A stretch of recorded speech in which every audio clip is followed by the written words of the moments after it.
Harper Jones with Bow Tiger, and you're watching Saturdays with Harper. And I came across a really funny YouTube video over the last week, and I'm sure that a lot of you guys have seen it as well. If you haven't, go onto YouTube and look up the friend versus parent speech. And it is basically a speech that a mother gives sitting at her countertop in her kitchen, and she's pretty comedic, she's pretty funny, but it basically goes over why you need to be a parent and why you cannot be your child's friend. And she brings up some really, really good points, and I thought that my viewers as well would definitely benefit from some of the points that she brought up and just the whole idea of being the parent and not being a friend. Okay, so what's the first reason that we need to be a parent and not a friend to our child? Well, innately, we are the mother or father of our child. We're not a friend, and we need to remain that way just for their safety. I mean, for the safety of the child, to make sure that we always have their best interest at heart, we need to make sure that we remain as a parent to the child.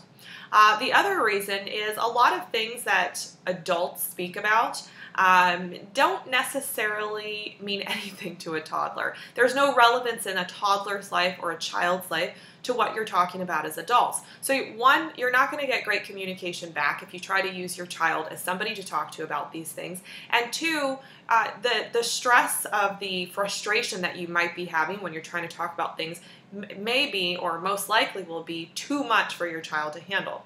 So we definitely don't want to do that. We don't want to stress our kids out, so we'll try to avoid it for that reason. What's another reason? Another reason is as they get older, if they see that you are a friend and you're not a parent, when they start to get that defiance in them, which all children do at some point, it's just a matter of how much, they'll see a lot more, that they can get a lot more leniency with you because they don't view you necessarily as a parent figure, an authoritative figure that they have to listen to all the time. They're more of a friend, so they can take or leave what you say or what you tell them to do because you're not going to do anything about it because you're one of their friends.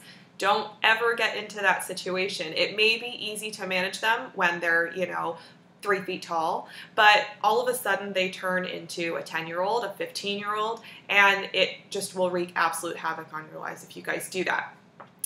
For the parents out there, I also want to say that having an adult group of people that you can go out and enjoy some time with, if you want to do one of those wine and dine nights or an art and wine night, I love both of those, by the way, it's very important for you guys to get out there and have that adult parent time, speak with other parents or girlfriends of yours, guy friends of yours, any of that. Just get out there and enjoy some adult time. A lot of the time, especially with our firstborn, we tend to spend a lot of time at home, a lot of time with the child, and you're almost talking, that baby talk all the time, and your discussion is over squares and circles and triangles and 1, 2, 3s. It's not over adult information. It's not really letting your brain express what's going on in your life, how you're feeling, and it's not allowing you to really enjoy a lot of things outside of your child, which of course we enjoy a lot. Nonetheless, you guys need to have that adult time.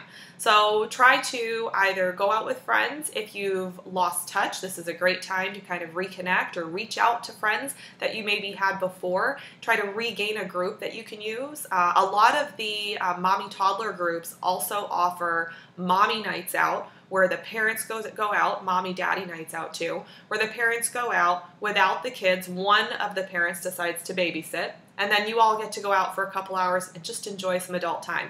Because even though you're a parent, you are still your own person, and you still probably enjoy a lot of the things that you did prior to being a parent. So don't forget about those things. Sort of keep a connection with yourself and your past and all the things that you did enjoy before children. And this will make for a happy, successful family and toddler.